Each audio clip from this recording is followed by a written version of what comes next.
दोस्तों नमस्कार, मैं जगन्नाथ गौतम देश रोजाना चैनल पर आपका स्वागत है। दोस्तों, आप जानते हैं कि जब से संसद का अधिवेशन 18 सितंबर से चल रहा है तो तब से पूरे देश की राजनीति का तापमान आसमान को छू रहा है।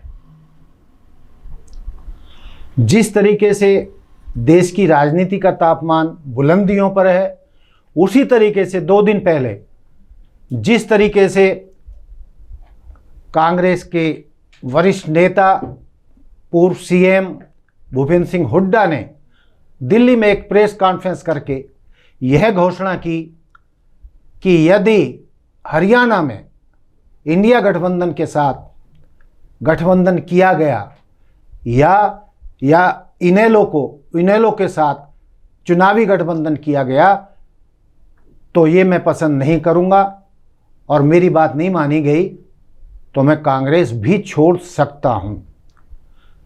तो हरियाणा के पूर्व मुख्यमंत्री और सबसे सशक्त नेता हरियाणा के इस बयान के बाद हरियाणा की राजनीति में खलबली मची हुई है, कांग्रेस में खलबली मची हुई है।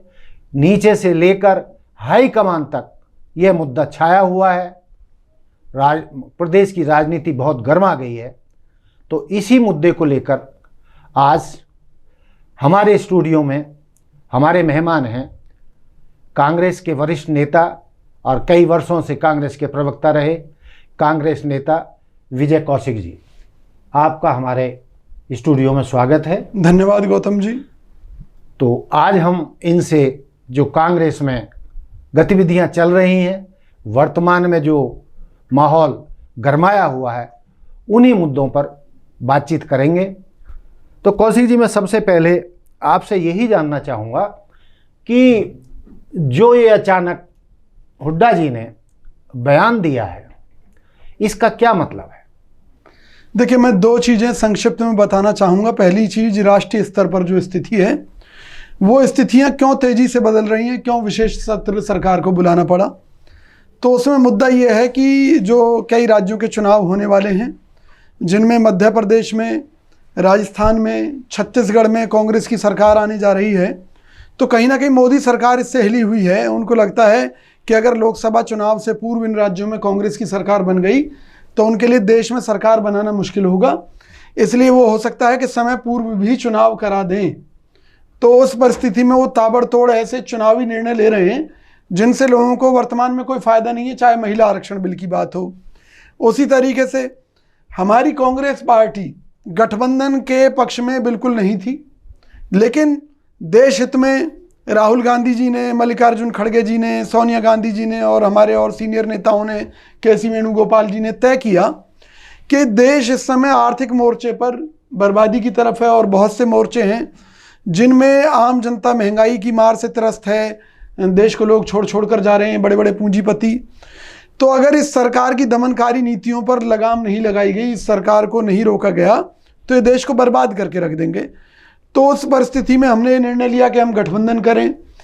ये जो गठबंधन की हमारे यहाँ जो चर्चा चली या जो हमारा इंडिया गठबंधन तैयार हुआ, इसके पीछे मंशा केवल स्पष्ट है, सीधी सी है कि लोकसभा चुनावों को लेकर किया जा रहा गठबंधन है। और अगर हम इसे विधानसभा में करते हैं तो ये तो हमें पहले से भी नुकसान रहे। विधानसभा में तो हम इसे करेंगे नहीं, क्योंकि कारण ये है कि भी ये 4 राज्यों के विधानसभा चुनाव के बाद में लोकसभा चुनाव आएंगे, उनको लेकर हमारा ये निर्णय है। अब जो क्षेत्रीय दल हैं वो अभी से खुश होने लगे हैं। उन्हें लगता है कि हरियाणा में उनका आधार नहीं है, तो इस गठबंधन के माध्यम से वो यहाँ सेंधमारी कर दें।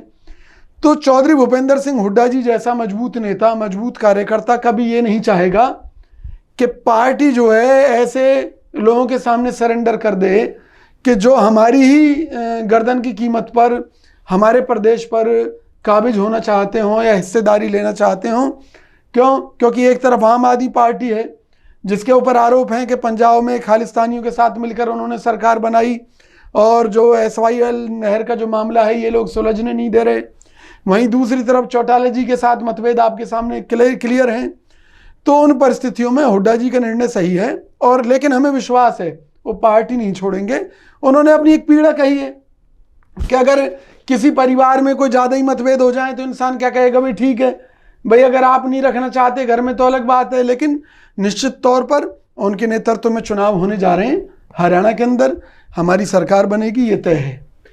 लेकिन जो उन्होंने दिल्ली में ही जाकर हाई कमान के नाक के नीचे जिस तरीके से प्रेस कॉन्फ्रेंस की कि मैं कांग्रेस छोड़ सकता हूं, तो क्या ये मुद्दा जो उन्हें आपस में नहीं निपटाना चाहिए था? क्या उन्होंने हाई कमान की सहमति से ये प्रेस कॉन्फ्रेंस की, या क्या इस कॉन्फ्रेंस का या उनके कांग्रेस को छोड़ने का जो ऐलान है क्या वो हाई कमान की सहमति से हुआ? और यदि उनकी सहमति से नहीं हुआ तो क्या ये कांग्रेस के हक में जाएगा? क्या उन्हें ऐसा करना चाहिए था सार्वजनिक रूप से? क्या ये अंदरूनी तौर पर वो ये बात नहीं कर सकते थे? नहीं, मैं आपको बता दूं उनकी बात के कई अर्थ थे।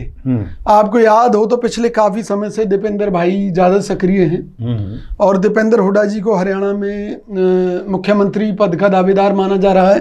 कौन मान रहा है? नहीं, जो हमारे कांग्रेस पार्टी के कार्यकर्ता हैं, जो उनके समर्थक हैं, हुड्डा गुट आप कह लीजिए, हुड्डा गुट कह लीजिए, उससे कोई पार्टी कमजोर थोड़ी ना होती है। भाई मान लीजिए चौधरी भूपेंद्र सिंह हुड्डा जी हैं, शैलजा जी हैं, या मान लीजिए हमारे रणदीप सिंह सुरजेवाला हैं, या किरण चौधरी जी हैं। भाई जब कांग्रेस के ऊपर कोई बात आएगी तो सारे गुट इकट्ठे हो जाएंगे ना। कोई मान लीजिए कोई सोनिया गांधी जी से या मल्लिकार्जुन खड़गे जी से बाहर तो नहीं है कोई भी, वो बाद की बात है। लेकिन भाई हर नेता के अपने समर्थक होते हैं। तो जो मान लीजिए हुड्डा जी के समर्थक हैं वे चाहते हैं कि भी दीपेंद्र हुड्डा जी को जिम्मेवारी मिले। खुद भूपेंद्र हुड्डा जी भी दीपेंद्र हुड्डा जी को प्रमोट करते हैं कि भी वो जाएं, ज़्यादा से ज़्यादा पब्लिक के बीच में उनके काम करें। तो इस बात का अर्थ ये भी हो सकता है, छोड़ने के पीछे, छोड़ने की बात कहने के पीछे, कि भाई अब मैं जो है अगर यही हाल रहा तो राजनीति से संन्यास ले लूंगा, इसका ये अर्थ भी हो सकता है। लेकिन उन्होंने ऐसी कोई बात नहीं कही कि जो पार्टी के खिलाफ जाए। छोड़ दूंगा माने भाई, जब आप मेरी नहीं सुनोगे, अगर घर के बुजुर्ग की नहीं बात मानी जाएगी तो वो क्या कहेगा, अच्छा भैया तुम इसे चुन लो या उसे चुन लो, लेकिन अब मेरी जिम्मेवारी पूरी। तो ये इसके कई मायने हैं और इसको लेकर चर्चाओं का बाजार गर्म है। लेकिन मैं ये गारंटी देता हूं हुड्डा जी पार्टी नहीं छोड़ने वाले। छोड़नी होती कभी के छोड़ चुके होते। मतलब हुड्डा जी कांग्रेस पार्टी नहीं छोड़ेंगे बिल्कुल। और उन्होंने अपनी पीड़ा व्यक्त की है, कि भाई वो किसी के साथ गठबंधन हरियाणा में नहीं चाहते। हाँ। क्योंकि कांग्रेस अपने आप में सक्षम है चुनाव जीतने में। बिल्कुल सही बात कही आपने। तो फिर ये पिछले 2 चुनावों में कांग्रेस क्यों हारी? देखिए उसमें हार के कई कारण थे। पिछले चुनावों में भाई कोई निर्णय समय पर ना हो पाए तो उसके भी नुकसान पार्टी को ही होते हैं और पार्टी की मार्फत नेता को होते हैं। तो जिस तरह से हुड्डा जी को लास्ट मोमेंट पर पिछली बार जिम्मेवारी दी गई थी, अगर वो जिम्मेवारी 3 महीने पहले दे दी जाती तो निश्चित तौर पर हरियाणा के अंदर हमारी सरकार होती। और एक कारण और था कि जो बीजेपी जिस तरह से अपना प्रचार करती है, जिस तरह से एक नैरेटिव सेट करती है, उसका आकलन कर पाने में हमारे नेता विफल रहे। जैसे उन्होंने एक नारा चलाया अब की बार 75 पार 70 पार, तो कहीं ना कहीं वो पैसे के दम पर बीजेपी इस तरह का माहौल बनाने में सक्षम रही कि शायद वो दोबारा आ रहे हैं, अच्छे बहुमत से आ रहे हैं। लेकिन जब रिजल्ट निकला तो सबके सामने था। तो कुछ कमियां रही हैं हमारे तरफ से, लेकिन वो निर्णयों को लेकर कमी रही। किसकी तरफ से कमियां रही? वो पार्टी हाईकमान की तरफ से रही।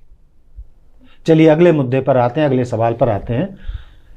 आप ये तो मानते हैं कि हरियाणा कांग्रेस में भयंकर फूट है, भयंकर गुटबाजी है, एक दूसरे के खिलाफ बयानबाजी, सरेआम प्रेस कॉन्फ्रेंस और फिक्रेबाजी, और उसी का ये नतीजा है कि पिछले 9 सालों में कांग्रेस संगठनात्मक चुनाव नहीं करवा पाई है और हरियाणा के जितने भी ज़िले हैं उनमें उनके पदाधिकारी तक नहीं हैं, जिलाध्यक्ष तक नहीं चुने गए पिछले 9 साल से। लावारिस सी पड़ी है मतलब कांग्रेस। और आप देखते हैं कि भाजपा ने बूथ तक अपने कार्यकर्ता तैयार किए हुए हैं, हर स्तर पर उनके संगठनात्मक चुनाव भी हैं और उनके कार्यकर्ता रात दिन लगे हुए हैं। जिस दिन से भाजपा का कोई चुनाव खत्म होता है उसी दिन से अगले दिन से उनके अगले चुनावों की तैयारी शुरू हो जाती है। लेकिन कांग्रेस में पिछले 9 सालों से संगठनात्मक चुनाव नहीं हुए हैं और उसका कारण ये है कि कांग्रेस में भयंकर गुटबाजी है, तो गुटबाजी को आप स्वीकार करते हैं या नहीं, और ये चुनाव संगठनात्मक क्यों नहीं हुए हैं, या अब चुनाव बिल्कुल सर पर आ गए हैं। कई बार घोषणा की गई है कि भाई अभी बिल्कुल अभी हो जाएंगे, अभी घोषणा हो जाएगी, अभी घोषणा हो जाए, लेकिन वो आज तक नहीं हुई है। जब आपके कार्यकर्ता तैयार नहीं है, उनको तैयार ही नहीं किया गया, उनको जिम्मेदारी ही नहीं सौंपी गई है, तो पार्टी लड़ेगी किसके दम पर, कैसे लड़ेगी? देखिए गौतम जी, आपने बिल्कुल सही बात कही है और मैं इस बात को खुले दिल से स्वीकार करता हूं कि हरियाणा कांग्रेस में गुटबाजी है। लेकिन ये गुटबाजी कहाँ नहीं है, ये सभी पार्टियों में है। फरीदाबाद भाजपा को ही देख लीजिए, विपुल गोयल, कृष्णपाल, आप गुड़गांव को देख लीजिए, राव इंद्रजीत सिंह, राव नरवीर सिंह, हर पार्टियों में है। और मैं आपको एक चीज़ और स्पष्ट कर देता हूं, मैं हुड्डा जी से मेरे निजी रिश्ते हैं, व्यक्तिगत प्रेम है, लेकिन उस सबसे पहले मैं कांग्रेस का सिपाही हूं। मैं आपको बिल्कुल स्पष्ट कर रहा हूं। अब उन परिस्थितियों में देखिए, अब गुटों की बात आती है, मान लीजिए सुरजेवाला जी की, शैलजा जी की, किरण चौधरी जी की, तो चूंकि मैं कांग्रेस का सिपाही हूं, चूंकि मैं राहुल गांधी जी का सिपाही हूं, चूंकि मेरी मंशा ये है कि देखिए हरियाणा में सरकार आएगी तभी तो पार्टी हाईकमान भी मजबूत होगी जी। अगर हरियाणा में सरकार नहीं आई तो पार्टी कैसे मजबूत होगी?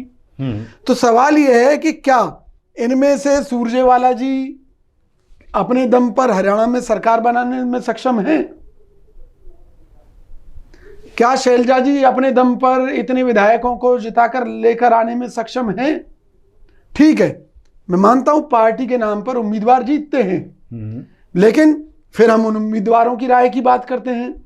तो जितने भी हरियाणा में फिलहाल दावेदार हैं या जो वर्तमान में विधायक हैं, वो सब हुड्डा जी के पक्ष में हैं, क्योंकि हुड्डा जी लगातार 10 साल पहले मुख्यमंत्री रह चुके हैं। तो वो सभी को लेकर चले, समाज की 36 बिरादरियों को लेकर चले, और जाट कम्युनिटी से भी आते हैं। जाट होने के बावजूद नॉन जाट की उनकी जो छवि बनी, फरीदाबाद जैसे जिले का जो विकास हुआ, गुड़गांव का हुआ, या जिन क्षेत्रों में जाट समुदाय नहीं है वहाँ का भी बराबर विकास हुआ। तो वो जो उनकी छवि है, उसके चलते हरियाणा में कांग्रेस मजबूत है। जबकि आपने बिल्कुल सही कहा कि कार्यकर्ता नहीं है, पदाधिकारी नहीं बना रखे। कार्यकर्ता तो हैं, पदाधिकारी नहीं है, लेकिन फिर भी कार्यकर्ता किसके द्वारा जुड़ा हुआ है? कोई हुड्डा जी के द्वारा जुड़ा हुआ है, कोई शैलजा जी के द्वारा जुड़ा हुआ है, कोई सुरजेवाला जी के। अब उस परिस्थिति में यह है कि कार्यकर्ता सबसे ज्यादा किसके साथ जुड़ा हुआ है, किसके साथ सबसे ज्यादा विधायक बने हुए हैं। आज हम हुड्डा जी को बाहर निकाल देते हैं कांग्रेस पार्टी से, तो मैं चैलेंज करता हूं कि आज जो पब्लिक का जो रुझान है, जो बात है, उसके चलते कांग्रेस पार्टी पर सत्ता में आना बड़ा मुश्किल हो जाएगा। चलिए, तो हम ये मानते हैं कि हुड्डा जी हमारा एक मजबूत चेहरा है, हमारे मजबूत कार्यकर्ता हैं, मजबूत साथी हैं। तो उनके नेतृत्व में अगर कांग्रेस पार्टी सत्ता में आ रही है तो हमें उनका साथ देना चाहिए, इसलिए हम उनका साथ दे रहे हैं। चलिए, हम थोड़ा सा फ्लैशबैक में जाते हैं। आपको मालूम है कि जब 2004 में प्रदेश कांग्रेस अध्यक्ष चौधरी भजनलाल थे, और वो कई बार मुख्यमंत्री रह चुके थे, और उनके नेतृत्व में ही कांग्रेस जो भारी बहुमत से जीत कर आई थी, लेकिन हाईकमान ने उनके नीचे से कुर्सी खींच ली, दरी खींच ली, कुछ भी उसको कह लें, और उनको सीएम नहीं बनाया। तो क्या आप ये मानते हैं कि जो एक आदमी है या एक ही परिवार है, मुख्यमंत्री बनने का ठेका एक ही परिवार का? क्या एक और परिवारों को, जो वो भी उनकी भी पूरी सारी उम्र निकल गई नेताओं की, क्या एक परिवार को ही रहना चाहिए या सबको मौका मिलना चाहिए? और परिवारों का या और नेताओं का हक बनता है या नहीं बनता है? यदि उन 2004 में कहीं सीन में हुड्डा जी नहीं थे सीएम के, ना वो विधानसभा का चुनाव लड़े थे, लेकिन उसके बावजूद हाईकमान ने हुड्डा जी को हरियाणा की कांग्रेस मतलब कमान सौंपी, उन्हें सीएम बनाया। उसके बाद ही, उनके सीएम बनने के बाद ही वो ताकतवर हुए। कांग्रेस की में उनकी मतलब बड़ी 10 साल मुख्यमंत्री रहने के बाद, लेकिन वो सब हाईकमान ने किया था, हाईकमान ने बनाया था। जी बिल्कुल सही कह रहे हैं आप। तो क्या अब भी ये स्वीकार हुड्डा जी को नहीं करना चाहिए कि जो हाईकमान कहेगा मैं वो मानूंगा, है ना? और ये कोई भी सदा के लिए नहीं होता, ये आप मानते हैं। और लोकतंत्र में किसी भी एक परिवार के लिए हमेशा से एक कुर्सी नहीं होनी चाहिए। उसमें लोकतंत्र का तगाजा ये है कि सबको बराबर मौका मिले, सबकी सहभागिता हो। यदि एक ही परिवार को या एक ही आदमी को या एक ही परिवार के व्यक्तियों को मुख्यमंत्री बनाते रहेंगे या वो दावा ठोकता रहेगा या हटने का नाम नहीं होगा तो वो तो तानाशाही हो जाएगी। हाईकमान की भी यदि वो नहीं मानेगा कि हाईकमान कहेगा भाई आप ऐसा करो और आप कहेंगे नहीं मेरी बात नहीं मानोगे तो मैं कांग्रेस ही छोड़ दूंगा, तो ऐसी स्थिति मेरा ये मानना है कि ये सारी स्थितियां मिलजुल के तैयार होती हैं, सबके एक साथ रहने से होती हैं। हाईकमान क्या चाहता है, हाईकमान भी देखता है क्या सही है क्या गलत है। अकेले जो हुड्डा जी सोचते हैं वही नहीं कहा जा सकता, वही जो सोच रहे हैं वही सही है। तो क्या ये नहीं होना चाहिए कि हुड्डा जी ये कहें कि भी जो हाईकमान कहेगा मुझे वो फैसला मंजूर होगा, चाहे वो गठबंधन का हो इंडिया गठबंधन के साथ, चाहे मुख्यमंत्री किसको बनाएंगे, तो ये सारी राड़ी खत्म हो जाएगी और सबको साथ लेके चलना चाहिए। देखिए गौतम जी, आपने देखिए जो मुद्दे उठाए हैं वो सामाजिकता से सारोकार रखते हैं, इसमें कोई शक नहीं है, लेकिन कुछ सच्चाई आपको भी जान लेनी चाहिए। राष्ट्रीय स्तर पर मुद्दा उठता है राहुल गांधी के लिए, सोनिया गांधी जी के लिए, राजीव गांधी जी के लिए, इंदिरा गांधी जी के लिए, जवाहरलाल नेहरू जी के लिए, कभी ये परिवार क्यों। अब हम उसमें क्वेश्चन करते हैं, भाई इंदिरा गांधी जी इस देश के लिए बलिदान हो गई, राजीव गांधी जी हो गए, तो भाई अगर कोई परिवार कर रहा है इस देश के लिए और देश की जनता उसे चाहती है तो उसमें बुराई क्या है, नहीं होनी चाहिए। आप ये सोचते होंगे कि भी हुड्डा जी को ये मुख्यमंत्री पद यूं ही मिल गया था? हाँ, नहीं मिला था, हाईकमान ने दिया था। नहीं, उसके पीछे इतना बड़ा तप था। किसका तप था? चौधरी रणवीर सिंह हुड्डा जी का था। ठीक है, इनके फादर फ्रीडम फाइटर थे, नेहरू जी के साथ संबंध थे और सारी चीज़ें थी। देश के लिए, पार्टी के लिए बहुत काम किया, संविधान सभा के सदस्य बने और बहुत तरह की जिम्मेवारी उन्होंने पंजाब सरकार में निभाई और सारी चीज़ें थी। उनको पंजाब का मुख्यमंत्री बनाया जाना था, लेकिन हालात ऐसे रहे कि वो नहीं बन पाए। तो अगर हम देखें तो उनके बेटे को उनके कर्मों का कारण इनाम मिला कि भाई रणवीर सिंह चौधरी साहब ने इतने काम किए हैं देश के लिए, समाज के लिए। तो वो उस परिवार की कुर्बानियों को देखते हुए, पार्टी के प्रति उनके इतिहास को देखते हुए चौधरी भूपेंद्र सिंह हुड्डा जी को बनाया गया। पहली बार में हमारी पूर्ण बहुमत था, ठीक है, दूसरी बार में बहुमत कम था, फिर भी हुड्डा जी ने उस सारे सिस्टम को बांधा और फिर दोबारा मुख्यमंत्री बने। उसके बाद में मैं आपको पिछले ये जो 9 साल का रिकॉर्ड है ये बता सकता हूँ कि हर जिले में लगातार प्रोग्राम कौन कर रहा है, रैलियां, जनता के अंदर जागृति लाने का काम कौन कर रहा है? चौधरी भूपेंद्र सिंह हुड्डा कर रहे हैं। देखिए, अब पहले की राजनीति में और आज की राजनीति में जमीन आसमान का फर्क है। आज की राजनीति पूंजीवाद पर आधारित हो गई है। पहले लोग रैलियों के लिए फ्री में जाते थे, कोई पैसा लेता था, आज गाड़ी चाहिए, उनके लिए खाने पीने की व्यवस्था चाहिए, सब कुछ चाहिए ना, ठीक, तभी वो निकलते हैं घरों से। तो आज अगर एक आदमी अपनी पार्टी के लिए, अपनी पार्टी को मजबूत करने के लिए अपना खून पसीना रुपया सब कुछ बहा रहा है, तो भाई मौका उन्हें मिले तो क्या बुराई है, पहली बात। दूसरी बात, मैं तो ये कह रहा हूं ना कि भाई ठीक है, मैं ये कहता हूं कि हुड्डा जी तो नहीं कहते कि भाई मुझे मुख्यमंत्री बनाओ, जो ये कहता है तो फिर उसका दम देख लो भाई, या तो योग्यता आधारित या परिवार आधारित। तो परिवार की बात तो यहाँ खत्म हो चुकी है। चलिए, मैं इसी बात पर आपको टोकूंगा कि आप जो ये मानते हैं कि भाई रणदीप सुरजेवाला एक पढ़ा लिखा योग्य व्यक्ति नहीं है, वो कर्नाटक में का प्रभारी रहा, अब भी और मतलब उनको बड़ी जिम्मेदारियां दी गई हैं, राष्ट्रीय प्रवक्ता भी है वो जी, ठीक है नहीं, तो क्या पढ़ा लिखा भी है, वकील भी है, तो क्या वो योग्य नहीं है? देखिए आपने या शैलजा जी, कुमारी शैलजा हैं, कई चुनाव संसद के जीत चुके हैं, उनके पिता भी जो है 3-4 बार सांसद रहे थे, मंत्री भी रहे थे जी, केंद्र में भी मंत्री रहे थे, और कुमारी शैलजा भी केंद्र में मंत्री रही हैं और वो भी अध्यक्ष रही हैं, उनका भी पूरे हरियाणा में असर है और लोग हैं और कार्यकर्ता हैं। तो खैर, क्या आप ये मानते हैं कि हुड्डा जी के अलावा और कोई मुख्यमंत्री बनने की काबिलियत नहीं रखता? पहली बात तो रणदीप सिंह सुरजेवाला की बात की, तो लोग तो ये कहते हैं कि भी राहुल गांधी जी से थोड़ा आगे ही होंगे राजनीति में, तो अब क्या हम राहुल गांधी जी का स्थान उनको दे दें? तो राजनीति में सबका अपना अपना स्थान होता है। आज उनको राज्यसभा से क्यों जाना पड़ा? क्योंकि हरियाणा में जब पार्टी ने उन्होंने चुनाव लड़वाया तो हार गए, अपने गढ़ से हारे ना। ठीक है, तो परिस्थितियां देखी जाती हैं। भाई मान लीजिए शैलजा जी हैं, शैलजा जी को कितनी महत्वपूर्ण जिम्मेवारी दे रखी है, राज्य का प्रभारी बना रखा है, महासचिव बना रखा है। फिर क्या जरूरी है कि भाई सभी को एक ही प्लेट में खिलाया जाए? अगर पार्टी सबको अलग अलग जिम्मेवारी दे रही है और सभी खुश हैं तो उसमें दिक्कत क्या है? सबसे बड़ी बात। ठीक है, और मैं निश्चित तौर पर एक चीज कहता हूं कि भाई ना तो रणदीप सुरजेवाला जी का कद कांग्रेस में कम है, न शैलजा जी का कद कम है, और न हुड्डा जी का कद कम है।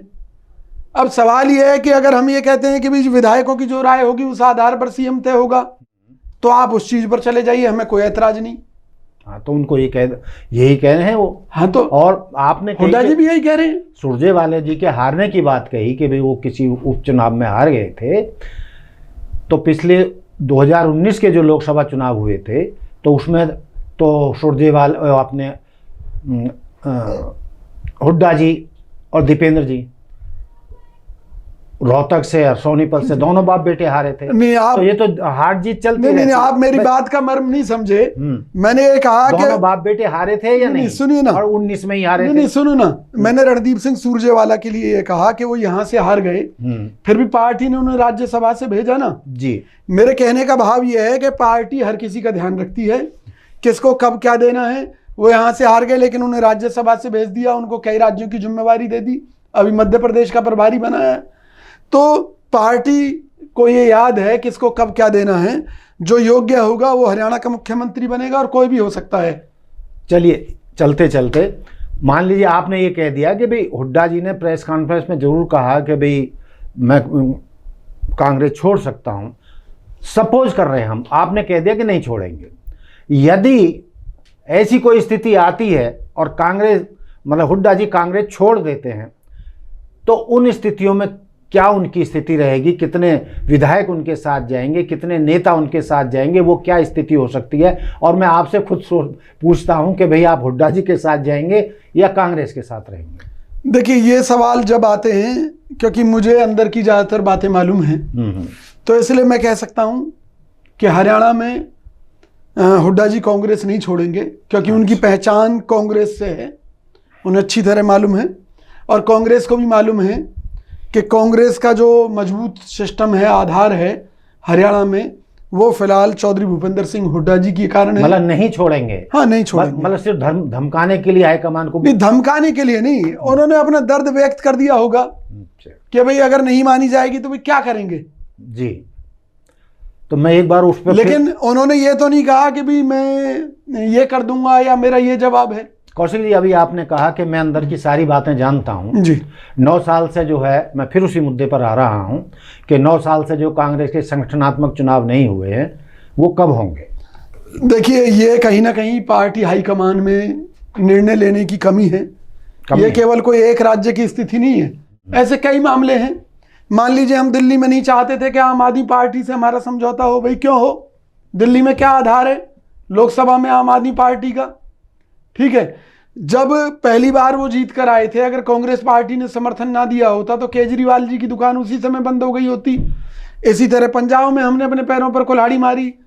तो सवाल ये है कि भी इन परिस्थितियों में बहुत कुछ देखना है, और वहाँ के कार्यकर्ता और पदाधिकारी नहीं चाहते, फिर भी समझौता कर रहे हैं हम, तो पैरों पर कुल्हाड़ी मार रहे हैं। ऐसे यहाँ संगठन अगर खड़ा नहीं हो रहा तो इसमें पार्टी नुकसान कर रही है अपना। चलिए दोस्तों, तो ये था हमारा आज का कार्यक्रम।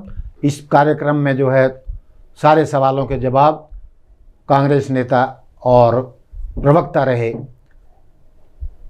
विजय कौशिक जी ने बड़ी बेबाकी से दिए। आप उनके जवाबों से कितना सहमत हैं, कितने असहमत हैं, ये तो आप तय करें। ये आप हमें कमेंट्स भी लिख सकते हैं।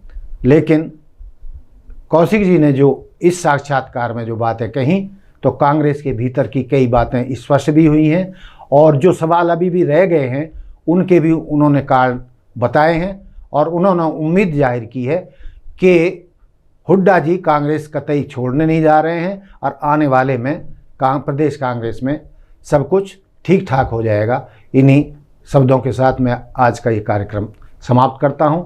और कौशिक जी, आपका भी बहुत बहुत धन्यवाद। आप आए। धन्यवाद गौतम जी, मिलते आपका हैं बहुत फिर बहुत आभार। किसी कार्यक्रम में। जरूर। नमस्कार। नमस्कार। देखते रहिए देश रोजाना। जय हिंद, जय भारत, जय संविधान।